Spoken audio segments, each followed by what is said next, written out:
There's Richard. Okay, well, officially the meeting only starts right now. So. Oh, good job, Richard. Okay, here we go. Not bad. $5 for everybody else. Oh, there's Richard. Uh-oh. Okay, we Show won't- us your credit card. You just know. here's our flag, but we won't do a flag salute. Oh.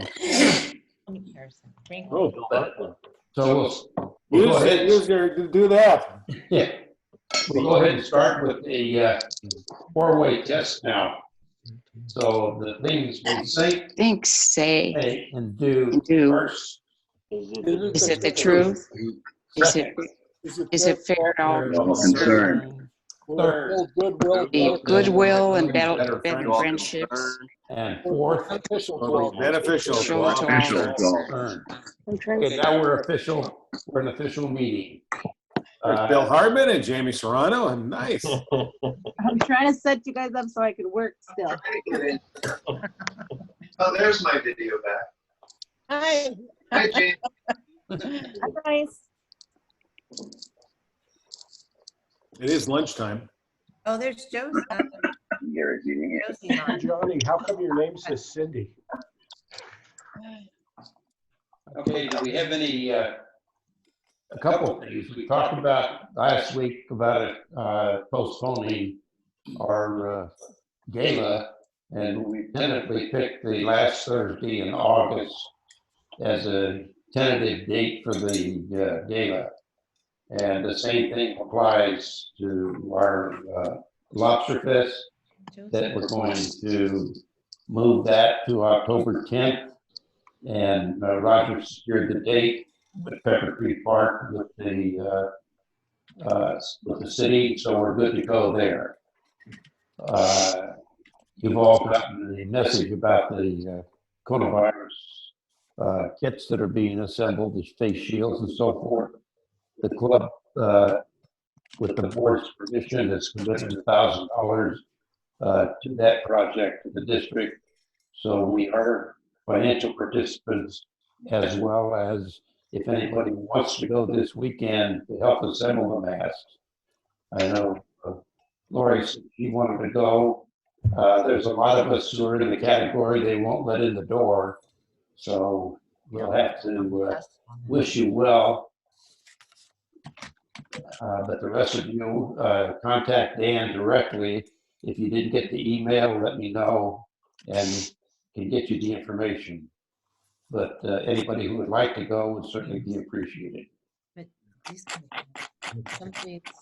So with that, Richard Rubin, do you have any updates for community service? I do not, other than June 7th is still set up for the chili cook-off. That has not been canceled yet. And Tustin Days are still around in October. Hopefully we'll be out by then. We're going to be overwhelmed in October and November, or September and October, actually. There's going to be so many activities. Everybody's postponing till then. Well, let's just hope we can have it then. Well, I've changed the website to indicate that it's October the 10th for the Lobster Fest. So, Okay. And all the tickets that are being purchased now will be valid for then. So, and I've extended the early bird until, I think, end of August or something like that. I don't remember. Okay. Let's see, Lori, do you have anything? No, but I just, so anybody that's thinking of going to do the mass, I think I'm going Sunday, so.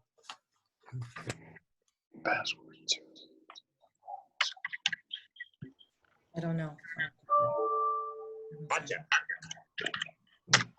Okay, I see our speakers coming on. Do you see Josie's, can Is you? that our speaker? I'm here. Yes, there you are. Okay. Oh, I see you Hi. just had to mute it. Okay, just wanted to make sure you could hear us. Hi. Good to see you. Hi. And I sent a note to Dan that me, my son, my spouse were all available. So Oh, he okay. knows we are. Okay. All right.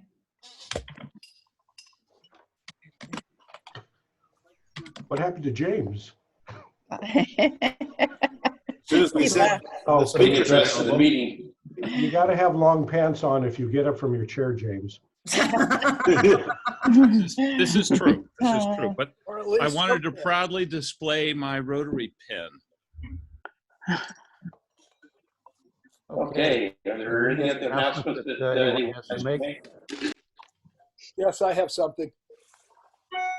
Okay, I'm on the Rotary Rose Festival Parade Float Committee. And we had a meeting the other day, and the float is in desperate need of money, to the point where they may not have enough money to even put the float on New Year's Day. So they're putting together a presentation, PowerPoint presentation that they can present via Zoom, some other meeting format, and with the idea that they're trying to raise some money, and they need to raise a lot. It costs $150,000 to put on the parade, the float, to pay for the float, and the rest of the stuff. So, and they're apparently not even close. So, got an email into Randy Pope, who's the chair, and I'll know more by the next time we meet. So keep that in mind. So if you got any spare change, you might consider donating to the Rotary float. Fred, where do they usually get the funds? They get major donors, and a lot of them have either not responded or backed out. That's what I understand, but I'm not that familiar with all the details yet. So I hope to know more by the next meeting. Okay. okay. So Fred, are you floating the idea they need to raise money? Yes. Yes, I'm floating the idea that they need to raise money. They need to raise a lot of money. He doesn't get it. Okay. Oh, ha ha. Okay, that was a good one, James. Thank you. Thank you very much. Mark wasn't here to do that, so. Okay, Mr. Conaway, you are our speaker today. Would you like to share with us your knowledge of what's going on? I would indeed. If I can get my PowerPoint operational, just a moment, please. I think I can make you the host. Okay, I'm going to click that over and make you the host. Okay? Yeah, mute everybody else too, so don't get distractions. Okay. How about everybody mute themselves? Okay. And then when you want to talk, unmute yourself. Okay. Okay. I'm gonna make you the host, James. Here. Okie dokie. I am now the host. So I think I'm doing a screen share. Yeah. And there you have it. Okay, so this is a presentation. I'm going to be speaking with another company on this this afternoon. I thought the first several slides would be very informative and help people in our club understand what's going on. If I can get the PowerPoint to work. There we, oops. There we go. Right now, according to Johns Hopkins University, there are 998,047 cases worldwide confirmed. There are 51,335 deaths attributed to COVID-19. There are 208,000 recovered. Now, what this really tells us is that this really is a very small percentage of the worldwide population, but it has had an unprecedented impact on the world, not just the United States. 46.5% of the world population is sheltering in place at home. That's a startling statistic. Now, you all know my sense of humor, so when I find little factoids like the next one I'm going to share with you, I think it's quite entertaining. Australia has enacted very strict rules. Individuals may not purchase more than 11 bottles of wine and 2 cases of beer per day. Apparently, that's quite the restriction there. This presentation is not intended to be legal or tax advice or even lending advice, but rather to rise or bring up everyone's awareness of the tools that are now available through the CARES Act. The United States, 234,462 confirmed cases. Please bear in mind that this is the number of people who have felt bad enough to get checked. There's a substantial portion of the population, they're not feeling any symptoms. They're asymptomatic, or they're feeling a little under the weather, and so they don't get tested. So bear that in mind, that these numbers are always going to be a little bit skewed. The next thing that happens is 5,607 deaths have been attributed in the United States to COVID-19. 8,849 people have recovered officially from COVID-19. Many states have enacted shelter in place, the distancing, et cetera. We've all seen this.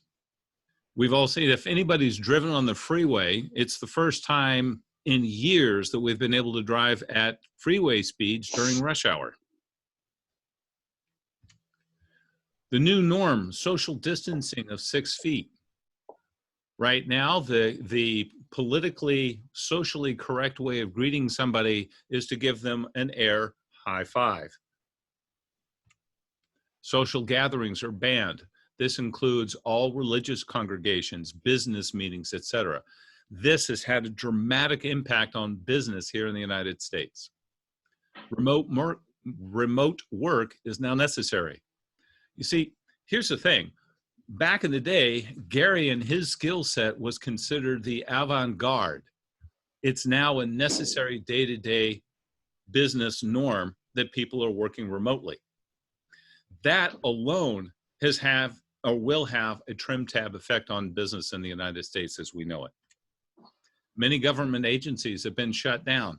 You literally cannot process an eviction, get an approval on a work permit, just about anything, absolutely shut down, at least through the end of April, as far as we know. Please understand that this is an incredibly dynamic situation. The information I'm presenting right now, although as accurate as I can make it, can also change moment by moment. These are some of the steps that you can use in order to help your business and yourself survive. Number one, increase your cash flow. Number two, look at the tax and the stimulus package benefits. Number three, debt, reorganizing of your debt and the stimulus deals that are available. Number four, running your business for success. Now, number four, number five, and number six are for our associate. Yes? Okay, I'm going to keep going. Getting right into it, creating cash flow. Now, these items right here are very normal for us. We've been doing this for decades to help people with a guaranteed pension-like income, collateralized rental income, working with income from variable sources. The next two items are new because of COVID-19. So I'm not going to really go into these points so much as this one. The government program right now, the government has proposed and is enacted and is taking action on sending each individual in the United States $1,200 as long as their adjusted gross income is $75,000 or less. And they get $500 per month. $500 per child. So if you have a married couple with 2 children, they're very likely to get something in the neighborhood of $3,400. Now there's phase out and rules and all the rest of it, but this is coming. Figure 3 weeks to 6 weeks before the money starts showing up. The government is using the tax returns as a way to identify where to send the money. If you did the online submission and you provided your banking account information to the government, they will simply make an ACH deposit directly to your account. If you did it the old-fashioned way, chances are they're mailing a check. But this is coming and it is happening. That is a source of money. Increased access to qualified money. This is a dramatic impact and could provide an entire tool set of new tools that are not currently available. For instance, they are eliminating the restrictions on 72Ts. Rollovers are no longer subject to a 20% withholding. In fact of matter, according to Forbes, you can roll over up to $100,000 from an IRA to another IRA custodian, but hang on to the cash for up to 3 years. That's a dramatic differential between what was before and what it is right now. In fact of the matter, speaking of the $100,000 rule, if you have a 401k, 403b, IRA, or similar account, you can withdraw from the account $100,000 and pay the tax per year over the next 3 years. So you would literally recognize 1/3 of that income, $33,333 per year over the next 3 years. That is a dramatic departure from what it's been in the past. Potential sources of cash flow. Savings and investment, that one's kind of obvious. Real estate, restructuring your real estate, getting debt against your real estate, you could potentially come up with more cash. IRAs, qualified accounts, special temporary access. I've been mentioning that, but I want to reinforce that. There are new temporary rules in place to help people out. Here's another one. If you have a 401k or 403b, the old rule, 50% up to $50,000, whichever is least. The new rule, 100% up to $100,000. The same type of situation. Now you have to qualify for this. You have to prove some sort of financial hardship. You have to have been affected by it, providing home care for someone who has COVID, providing child care because of the COVID. There's all sorts of rules and caveats to go along with this. However, it does bear in mind that it needs to be explored. It can be incredibly valuable. Tax savings. This is really, really interesting, in my opinion. Notice that we have grant money here on the tax savings slide. Here's the way it works. If you borrow money from the IRS to continue making payroll for any employees that you might currently have on staff, guess what? It's a forgivable loan. You may also qualify to have your Social Security tax delayed. Okay, I think that's that one. Okay. In addition to this, you may also qualify to get a tax credit. There's all sorts of new relief rules going on out there. And again, this is very, very dynamic. Even though Congress has passed these laws and this legislation, it does not necessarily mean that the various institutions know how to enact these new laws. So right now, it's the Wild West. These things James, will... can I ask you a question? Yes, please. I've been reading or seeing online lately that there's two things that they apply to, but I'm not sure that what the structure or rules are around that. One is nonprofits. I'm on the board of another nonprofit that said that they're exploring the same relief package for the people that work for the nonprofit as for small businesses. That qualifies into the same rules, I believe. And maybe you can speak to that. And the second one is those of us that are small businesses have just ourselves. We're employed by ourselves. We don't have a payroll per se. We have, profits from our own companies. Is there anything in there for that? Absolutely. I'm going to get to the first point that you made on the charities, but let's talk about they call them, what do they call gig workers, solo entrepreneurs. They now qualify for unemployment benefits. That's unheard of change. So right now, Gary, if your business was impacted by COVID-19 and you find yourself unable to work, for instance, I'll tell you about my brother-in-law. My brother-in-law is a recording engineer. Well, that entire industry is completely shut down at the moment. So even though he's a gig worker, he qualifies for unemployment benefits right now. Not only does he qualify for state benefits, but the government has offered an additional $600 per week worth of benefits and extended unemployment benefits an additional 13 weeks. So there are special provisions in the EDD right now for gig workers. For solopreneurs, you will qualify for the loans just like any major business would. Okay, so in other words, Gary, let's assume for a second that you're an LLC and your business has been impacted by this. You can go to the SBA and you can qualify for any number of loan programs they now have available. And there's going to be special interest rates and special arrangements on those loans. And I'll actually go through that in a little bit more detail later on. Did that answer your question, Gary? Yes, I did. Although we didn't address charity specifically. That's coming. Okay. Okay.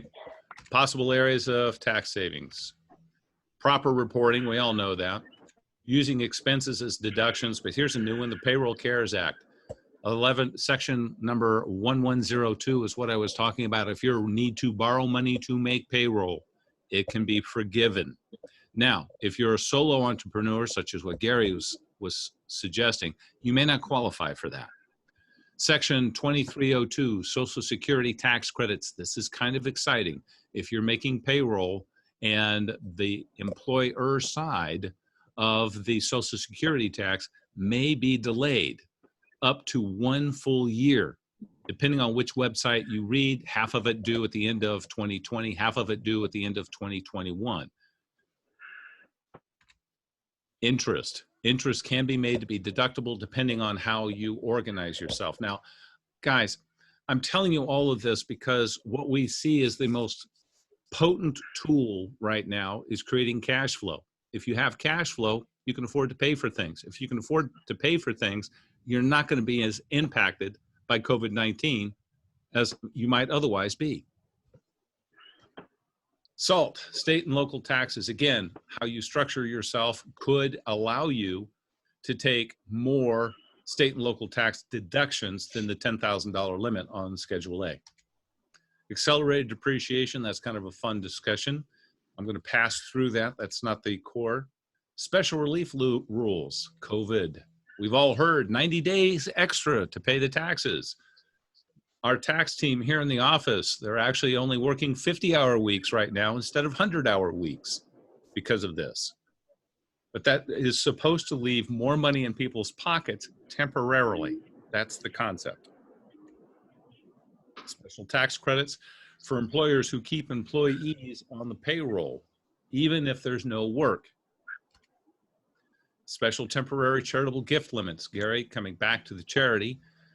If somebody were going to make a substantial gift to charity right now, would be a tremendous time to do so, as is witnessed by Fred talking about the Rose Bowl float. Yes? Imagine for a minute that I wanted to pay for the Rose Bowl float, and my adjusted gross income was $150,000, but I wanted to give $150,000 to the Rotary so they could pay for the Rose Bowl float. Right now, under these temporary rules, I'm allowed to write off 100% of that gift, right up to my adjusted gross income. That's a pretty dramatic change. Debt reorganization, here it comes, Gary. We're going to be talking about the charities here in just a minute. Refinancing an old loan with a new loan that's less expensive. A new approach to debt reduction that could potentially pay off a loan 67% faster. That's a very, very powerful tool. But here's fun. Anybody listening to me have kids that have student loans in place?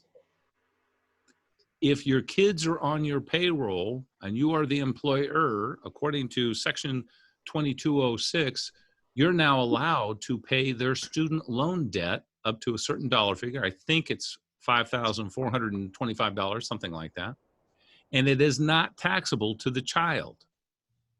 So think about that. You could potentially get a tax deduction for paying that student loan debt, and your child doesn't have to pay income tax on that money. That's a pretty sweet deal. But there's more. Student loans. Right now, the federal government is waiving all payments on federal student loans, waiving all interest. They're literally putting it into suspense. So why are these two right next to one another? Imagine for a minute that I've got a child in college. They've got a federal student loan. I know I don't have any payments or interest due for the next 90 days. But if I send them $5,425 payment, won't that go dollar for dollar towards the principal and nothing towards interest? Didn't I just get a little bit extra leverage out of both of these new rules? I hope so. SBA is offering emergency recovery loans. This is what Gary was talking about. The business development loan, you'll see a slide here in a minute that I'll make available to anybody who's interested. You can go up to 30 years at 3.75%. And Gary, just to let you know, you can borrow as much as $2 million. So you can actually, That should be enough for next month. that should be enough to cover next month, right? By the way, one thing, a little extra information. If anybody out there is truly struggling right now, they're having a hard time, the SBA is offering $10,000 emergency grants. For instance, if you're a small business, like a restaurant, obviously you're hurting, you can go to the SBA, apply for a grant. They promise a response within 48 hours.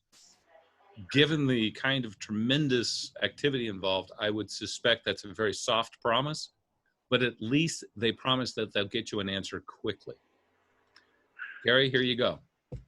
The exact same situation that is available for profits is available for nonprofits, except 1% interest rate less expensive. So a charity that can prove the wherewithal to make payments, such as the Rotary Foundation, such as our club, could literally borrow money from the SBA, get as long as 30 years to repay it, and only pay 2.75% interest. That might allow the charity to continue doing the good work that they've said. Well, I've heard now that this, you know, and kind of exploring this a little bit, is that charities that have lost the ability to conduct their fundraisers as a result of the COVID-19, that qualifies as lost income. Does that sound familiar to you? Like, I mean, Yes, right now they're still developing the rules around this. The bottom line is they want a demonstrable or demonstrative impact from COVID-19. For instance, our own 100th anniversary being pushed out, our own Lobster Fest, right? Think about the float, the Rotary float that Fred was talking about. Isn't that been dramatically impacted by COVID-19? well, that's not income though. Ah, but it is fundraising. So no, it's an expense. It's not. It's yeah, not, but they're doing the fundraising for that particular event. That's just the event they're trying to do the fundraising for. Right. Right? Keep going. Okay, so I'm going to keep going here. Okay. If you borrow to cover payroll, there's now a forgivable loan. I mentioned that once before, but I wanted to reinforce that. If you're paying payroll, if you've got people on payroll, you can literally borrow money to help cover that payroll. They want the small business owners to keep people employed. Makes perfect sense. Now, here's another one. This is a good question for Richard. We have heard that many banks are now offering a gap in mortgage payments. My understanding of the gap is that each bank has developed their own criteria, that each bank may do whatever they wish to do. There's no federal mandate, just a nice request.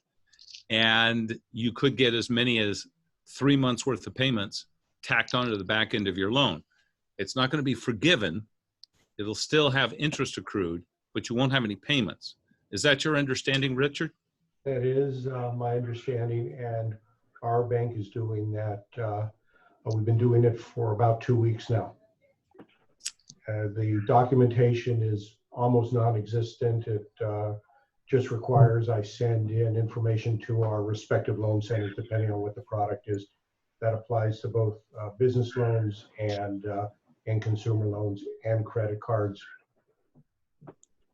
Wow.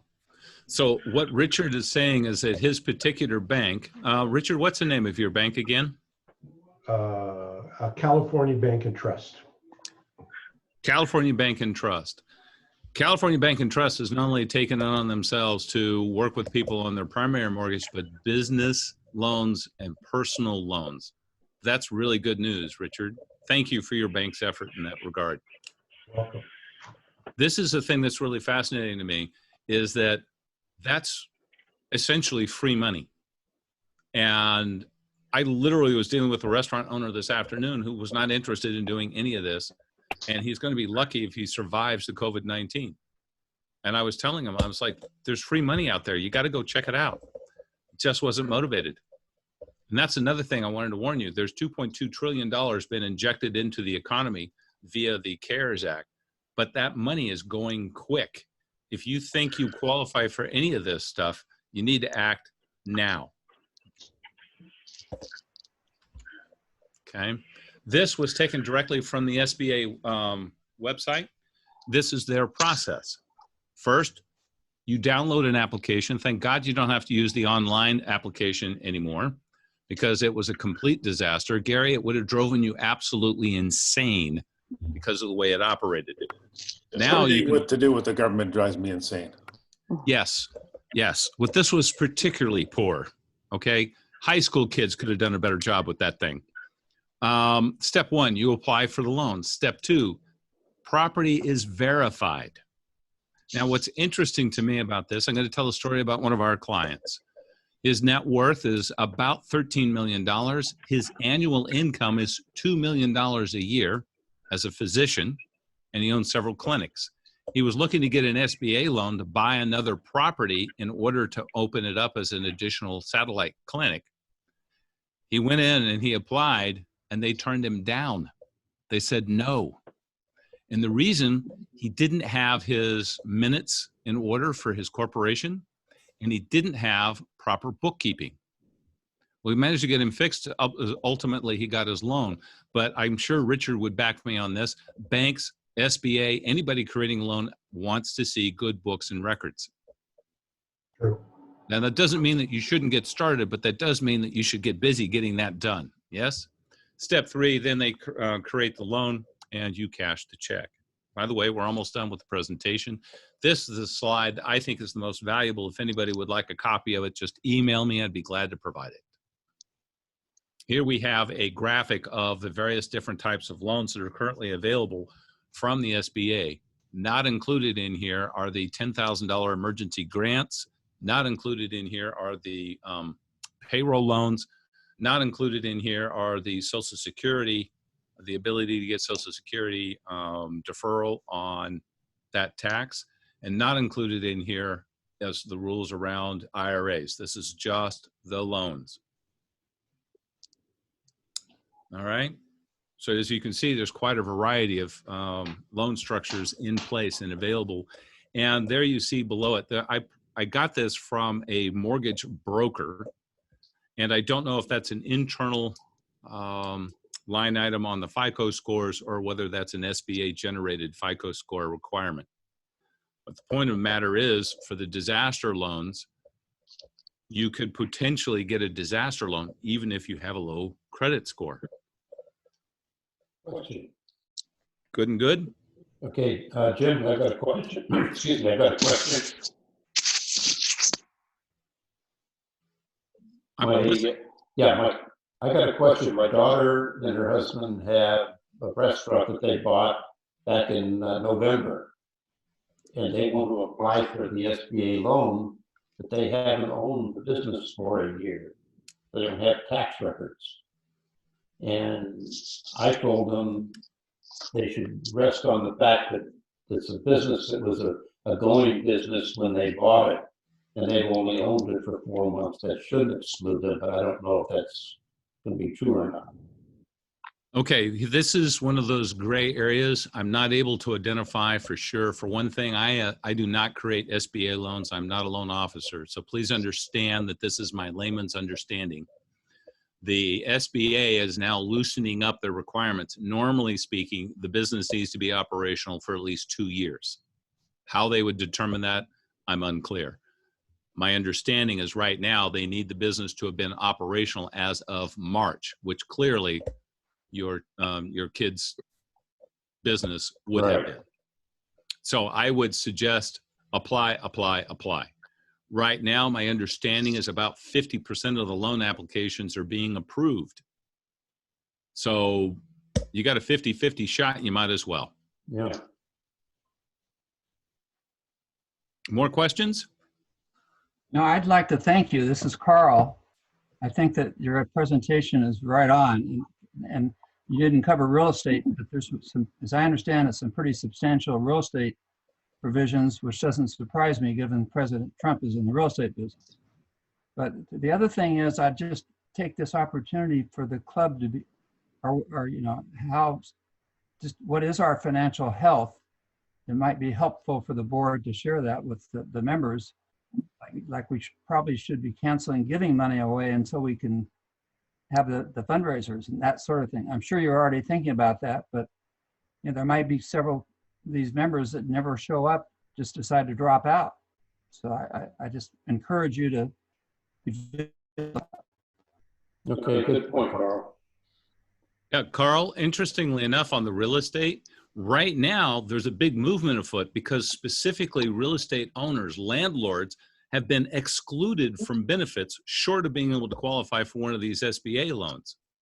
Yeah. Now, that has been an absolute shocker for me because specifically the governor of California, the president of the United States, and many other leaders have told tenants that they will not be subject to eviction over the next 90 days. Yeah, we're faced with it. I don't have your email address at home. If you could please email Sure.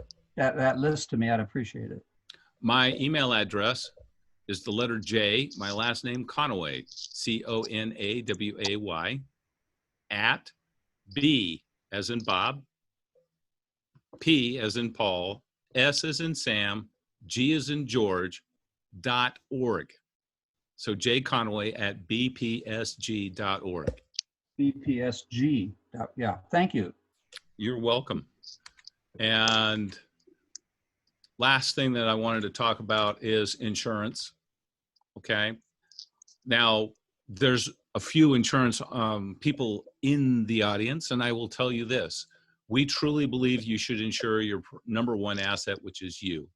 But most importantly, that last item right there, business insurance. If your business has been impacted by COVID-19, look at your insurance policies. See if you have gap insurance or business interruption insurance. That is a common feature on business insurance policies and is certainly worth looking at. Auto, home, and personal liability, for sure, we think you should have that always in place. Personal liability insurance is also known as umbrella insurance, a very, very important thing these days. Here's the bottom line here, though. If you're thinking about doing any of this, do it now. If you're thinking about borrowing money from a bank or working with a bank, do it now. I'm sure Richard would attest to the fact that the banks are already considering pulling out certain products, putting them off the shelf, et cetera. Now's the time.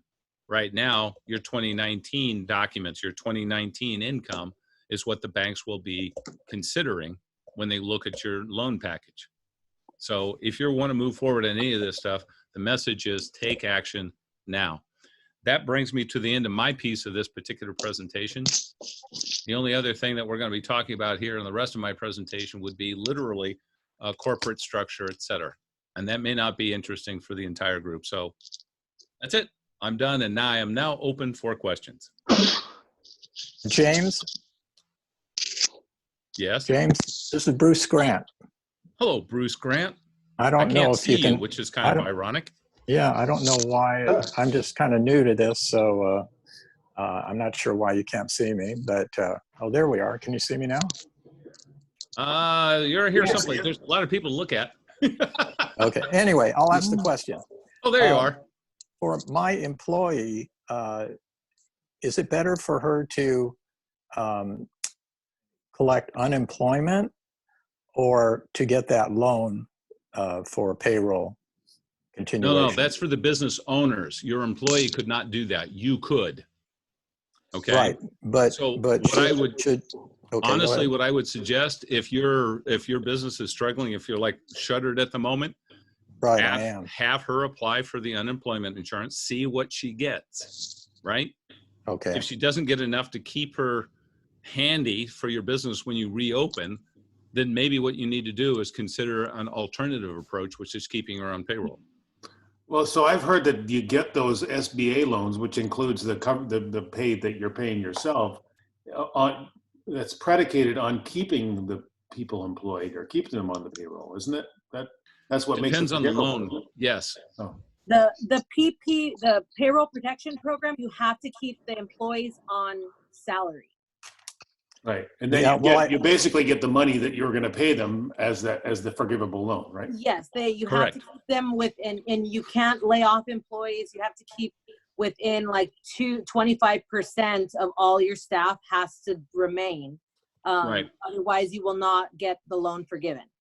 And then they So, use a particular date. I believe the date is like March 13. So whatever level of payroll you're at there, if you're at that same level of payroll, then you're going to qualify. And Bruce, I would look at getting that forgivable loan, because if you can keep your employee on salary, even though she's not doing a whole heck of a lot, right? You know, you can Right. only clean the office so many times, make sure the filing is done so many times, and do so much shredding, right? And, But that and forgivable loan could allow you to keep her on payroll. And then 2 years later, that loan is forgiven. My understanding is it has to be in place for 2 years. And it'll keep him on payroll too, if you pay yourself that way, or if, and I believe the SBA loan covers 25% of your overhead, whatever the overhead, like your rent and that kind of stuff. So I think- rent, mortgage, utilities can all be covered as well, but it's only for salaries up to 100,000. So if you make more than 100,000 on payroll for yourself or whoever your highest paid employee is, those salaries are excluded. Yes, and if you're making $3 million or more, Bruce, unfortunately, you will only be able to pay yourself a $2 million bonus at the end of the year. Oh, Okay, so there are some well. significant limitations for you, Bruce. I wish I had those problems. Okay, well, I had her, I only have one employee, so I had her apply for unemployment just in case, but I do want to keep her on the payroll. So should I have her cancel the unemployment and go for the loan, or let that play out? I would go for the loan and see how quickly you can get that done. Because And how one do of I the go things about- I've been given to understand is, let's assume for a second you have to lay her off. She gets unemployment benefits, and then she gets 3 weeks worth of unemployment benefits, and the SBA comes back and says, yes, we'll approve your loan. If you put her back on payroll, I think my understanding is you're back in sync with that loan criteria, and you're able to use those proceeds. Okay, and to apply for that SBC loan, I go through my bank, Go to your, Nope. where do you bank? B of A. Yeah, so they're an SBA approved lender. They can help you, or you can go to Richard. He can help you too. yes, Richard, no, is that true? we help people that are not necessarily customers of ours. Now, do I have to, I got an application a week ago, and they wanted 3 years of tax returns and all this. Is it still that complicated, or is it more simplified now? It's much simpler, and they don't need tax returns. I would recommend that you go ahead and make the application. I would recommend that you get prepared to offer all that documentation, because remember something, the SBA itself is not entirely sure of what the rules should be. So as you deal with the SBA, you may be dealing with somebody who's unaware of the new rules or how to implement them. So if you're ready for the worst case scenario, then anything easier than that is exactly that, easier. Okay. What I can do, Bruce, is send you information that I've been sharing with my customers that have expressed interest. And it's got the application. However, the application's been revised 3 times before the current version is out, and it may change again. But I can send you out what I have. It has some background information too. Well, that'd be excellent. And can I work with you instead of through B of A? Of course. Okay. By the way, Right. I highly recommend that move. B of A had to been shamed to make the same decisions that Richard's bank made easily. So Okay. think about it. Yeah, I agree. Good job, Richard. Thank you. I'd like to chime in there. Historically, the SBA has always made it difficult with a lot of hurdles, and your relationship with your bank is much more favorable and giving you instant answers in terms of documentation. Yep. That'd be true. A personal relationship with a banker is going to help you out a lot, and that they can help you wiggle the paperwork around to help you qualify. It's currently a Just to moving let you target, know, unfortunately. the SBA originally came out and said all of these loans had to go through the SBA. They were not allowing banks and SBA approved lenders to assist them. That led to an absolute bottleneck. I literally have one client who volunteered to go through the process early, and it took him a week to complete the application, and it took him 4 hours to make a phone call to the SBA, only to get hung up on. So hopefully they've lightened up on that, and people like Richard Rubin and his bank can go ahead and assist us all. Very good. So has this been valuable? Absolutely. Yes, very fabulous. good. We applaud you. Thank you so much. Thank you. Absolutely. Okay. This is wonderful. Any more questions for James on this issue? Yes, there is a question with the new COVID-19. Are we going to get any fine relief from the fine master? Well, that sounds like a fine idea. I think that from this point forward, since James is also the most qualified to decide, what I'm gonna do is I'm gonna allow all the fines to be paid for by James Conaway, and I'll allow him to go ahead and apply for an SBA loan from Richard Rubin to cover that.